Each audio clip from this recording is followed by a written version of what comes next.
మీకు 'గబ్బర్ సింగ్' అనే మూవీ గుర్తుందా? అది పవన్ కళ్యాణ్ గారికి ఏ ఫేజ్‌లో రిలీజ్ అయిన సినిమా. అది నాకు బాగా గుర్తుంది. 2012లో గొంతు తడారిపోయిన మనిషికి లస్సీ దొరికితే ఎంత బావుంటదో, ఫుల్ డౌన్ ఫేస్ అప్రాక్స్‌గా 12 ఇయర్స్ నుంచి ఒక్క హిట్ లేకోకుండా ఉన్న పవన్ కళ్యాణ్ గారికి, ఆయన ఫ్యాన్స్‌కి ఇండస్ట్రీ హిట్ ఇచ్చిన సినిమా 'గబ్బర్ సింగ్'. ఆ టైంలో అది సృష్టించిన సునామీ అంతా ఇంతా కాదు.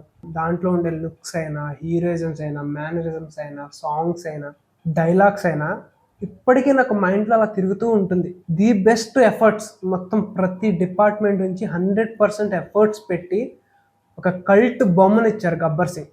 యెస్, చాలా మందికి ఆయన మూవీస్‌లో 'అత్తారింటికి దారేదైనా' లేదంటే ప్రీవియస్ వింటేజ్ మూవీస్‌లో 'ఖుషి', 'తమ్ముడు', 'బద్రి' ఇలా చెప్తూ ఉంటారు గానీ, నాకు ఆయన్ని చూసాక అరే! ఈయనకి కాకపోతే ఇంకెవరికిరా ఫ్యానిజం చేసేది అలా అనిపించిన మూవీ 'గబ్బర్ సింగ్'. ఎందుకంటే ఆ టైంలో చాలా రిక్వైర్డ్, వాళ్ళకి ఆ మూవీ హిట్ అవ్వడం అనేది చాలా అవసరం. అండ్ వీటన్నిటికీ మెయిన్ రీజన్ వచ్చేసి captain of the ship Harish Shankar గారు.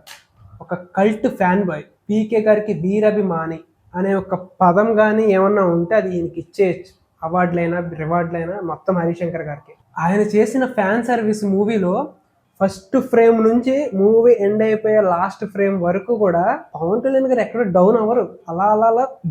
అలా బిల్డ్ చేసుకుంటూ వెళ్ళిపోతారు. ఆయన క్యారెక్టర్ డెవలప్మెంట్ అయినా.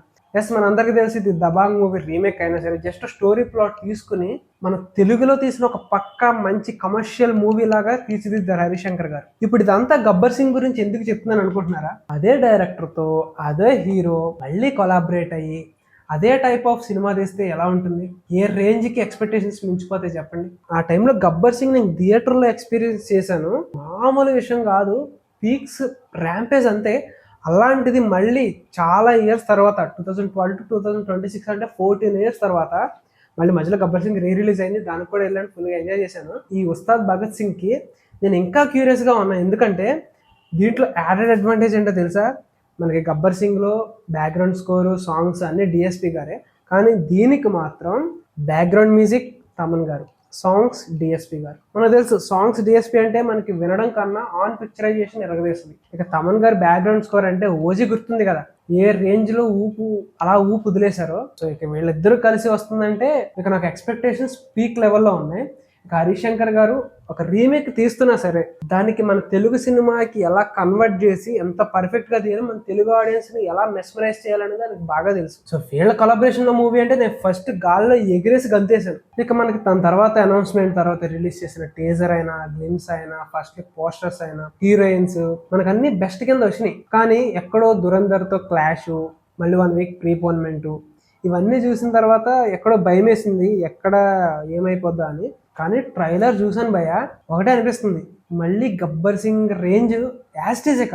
ఆ టైంలో 'గబ్బర్ సింగ్' సృష్టించిన సునామీ మళ్ళీ ఇప్పుడు ఈ ఉస్తాద్ భగత్ సింగ్ సృష్టించబోతుంది. అవే టైప్ ఆఫ్ వింటేజ్ లుక్స్, అవే type of mannerisms, comedy, entertainment, మీకు ఏది కావాలి చెప్పండి, అన్నీ ఈ మూవీలో ఉంటాయి. డైరెక్టర్ మళ్ళీ బల్లగుద్ది మరీ చెప్తున్నాడు, పవన్ కళ్యాణ్ గారికి వింటేజ్ ఎవరైతే ఇష్టపడుతున్నారో అలాంటి వింటేజ్ సీన్స్ చాలా ఉన్నాయి. అండ్ ఆయన ఈ మూవీ కోసం చాలా కష్టపడ్డాడు, చాలా ప్రాణం పెట్టాడు అని చెప్పేసి చెప్తున్నారు హరిశంకర్ గారు. అండ్ అలాగే ప్రతి ఆడియన్స్ కి, మూవీ లవర్స్ కూడా చాలా రోజులు అయిపోయింది ఒక మంచి కమర్షియల్ మూవీ వచ్చి. కమర్షియల్ మూవీ అంటే మనకి అన్నీ ఉండాలి, లైక్ సాంగ్స్ ఉండాలి, డాన్స్లు ఉండాలి, మంచి ఫైట్స్ ఉండాలి, డైలాగ్స్ ఉండాలి, పంచ్ డైలాగ్స్ ఉండాలి, ఇలాంటివన్నీ ఈ మూవీలో పుష్కలంగా ఉన్నాయి. ట్రైలర్ చూస్తే మీకు అర్థమైపోలే చెప్తున్నా. ఇక్కడ నుంచి తెలుగు స్టేట్ కలెక్షన్స్ అనేవి ఒక అన్రిమార్కబుల్ అలా నిలిచిపోతాయి అంతే. ఓజీ ఒక స్టాండర్డ్ సెట్ చేసింది. ఇప్పుడు ఆ ఓజీ స్టాండర్డ్స్ని మించేలాగా మంచి కలెక్షన్స్ రావాలి. కాకపోతే ఒకటే నెగిటివ్ ఉంది, దురంధర్తో క్లాష్ అనేది కొంచెం నాకు నెగిటివ్ అనిపిస్తుంది. అండ్ ఇంకొకటి హీరోయిన్స్, యంగ్ లేడీస్, శ్రీలీల గారు డ్యాన్స్ కుమ్ముతారు, రాశి కన్నా పర్ఫార్మెన్స్ ఎరగదేస్తుంది. సో వీళ్ళందరితో పాటు పవన్ కళ్యాణ్ గారు మంచి ఎనర్జెటిక్ గా డాన్సులు కూడా వేస్తున్నారు. సో ఫ్యాన్స్ కి కావాల్సింది ఆ వైబే, ఫ్యాన్స్ కి కావాల్సింది అలాంటి మూవీ. కానీ ఫ్యాన్స్ కోసం మాత్రమే సినిమా తీస్తే సరిపోదు. జనరల్ ఆడియన్స్ ఎక్స్పెక్ట్ చేసేది ఒక మంచి స్టోరీ లైన్, మంచిగా హీరోకి పడే ఎలివేషన్స్ ఎంత కావాలో అట్ ద సేమ్ టైం స్టోరీని కూడా అదే విధంగా బిల్డ్ చేసుకెళ్ళాలి. ఇది అన్నెసెసరీ ఎందుకు పెట్టారు అనే క్వశ్చన్ రేజ్ అవ్వకుండా తీసుకెళ్ళాలి. అండ్ ఇంకొకటి, ఈ మూవీ వచ్చేసి థియరీ ప్లాట్ లైన్తో వెళ్తుంది. ఆ ప్లాట్ లైన్ తీసుకున్నామని చెప్పేసి చాలా గాసిప్ నడుస్తుంది. దానికి హరిశంకర్ గారు లేదు, ఇది నా ఓన్ రైటింగ్, నా ఓన్గా తీసుకున్నది, సో దీనికి తెరికి ఎలాంటి సంబంధం లేదు అని చెప్పేసి చాలా బల్లగుద్ది చెప్తున్నారు. కానీ మనకు తెలిసిన ఇన్ఫో అయితే ఒక బేసిక్ ప్లాట్ లైన్, అంటే థిన్ లైన్ ఏదైతే ఒక సింగిల్ లైన్ ఉంటుందో ఆ లైన్ తీసుకుని దాని మీద స్టోరీ వెళ్ళి రాశారని చెప్పేసి తెలుస్తుంది. అండ్ మైత్రి మూవీ మేకర్స్ ఎక్కడ ప్రొడక్షన్ దగ్గర మీకు క్వాలిటీ ఇష్యూస్ అయితే ఏముండవు, రిలీజ్ కూడా మంచి స్మూత్ గా అయిపోద్ది. అండ్ ఇంకొకటి మెయిన్ పర్టికులర్లీ ఫ్యాన్స్ దృష్టిలో పెట్టుకుంటే ఫ్యాన్స్ చాలా ఎక్స్పెక్ట్ చేస్తారు. అది అందరికీ తెలిసిందే. ఒక హీరో తన ఫేవరెట్ హీరో మూవీ వస్తుందంటే ఎన్నో ఎక్స్పెక్టేషన్స్ ఉంటాయి.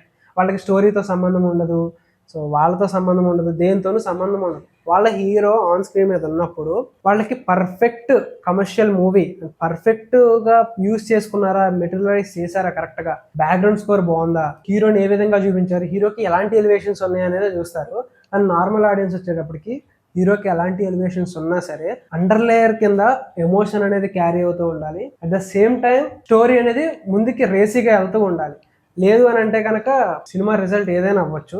ఆ టైంలో గబ్బర్ సింగ్ సృష్టించిన సునామీ, హరీష్ శంకర్ గారు చేసిన ఫ్యాన్ సర్వీస్ అప్పట్లో అది ఇప్పటి వరకు చెప్పుకుంటూ వచ్చారు. సో ఇప్పుడు ఈ టైంలో పవన్ కళ్యాణ్ గారికి అవసరం. ఎందుకంటే ఓజీతో హిట్ కొట్టినా సరే ఎక్కడో వింటేజ్ పీకే గారిని మిస్ అవుతున్నాం అన్న ఫీలింగ్ చాలా మందికి ఉంది, నాకు కూడా ఉంది. సో ఆ పీకే గారిని మనం మళ్ళీ విట్నెస్ చేయాలంటే అది హరీష్ శంకర్ గారికే కుదురుతుంది. సో మేబీ అది గబ్బర్ సింగ్ లాగా అవుతుందా, లేదంటే సర్దార్ గబ్బర్ సింగ్ లాగా అవుతుందా మనకైతే తెలీదు. వాట్ విల్ హ్యాపెన్ అంతే. ఏం జరగాలో అదే జరుగుతుంది. సో ఇది నాకు ఉస్తాద్ భగత్ సింగ్ మీద ఉన్న ఎక్స్పెక్టేషన్స్ అయినా దాని మీద ఉన్న హైప్ అయినా సరే మ్యాచ్ చేస్తారు అనుకుంటున్నాను. ఎందుకంటే హరీష్ శంకర్ గారు ఎప్పుడు డిసప్పాయింట్ చేయరు. వచ్చి లాస్ట్ మూవీ ఒకటి దెబ్బేసింది, కానీ దాని గురించి మాట్లాడుకుంటే అది వేరే టాపిక్ అంతే. సో ఇది ఉస్తాద్ భగత్ సింగ్ గురించి నా పాయింట్ ఆఫ్ వ్యూ అయితే. మీరేమనుకుంటున్నారు కింద కామెంట్ సెక్షన్ లో కామెంట్ చేసి మాతో షేర్ చేసుకోండి. ఇది ఈ వీడియో, నెక్స్ట్ వీడియోతో మళ్ళీ వెళ్దామండి. బాయ్.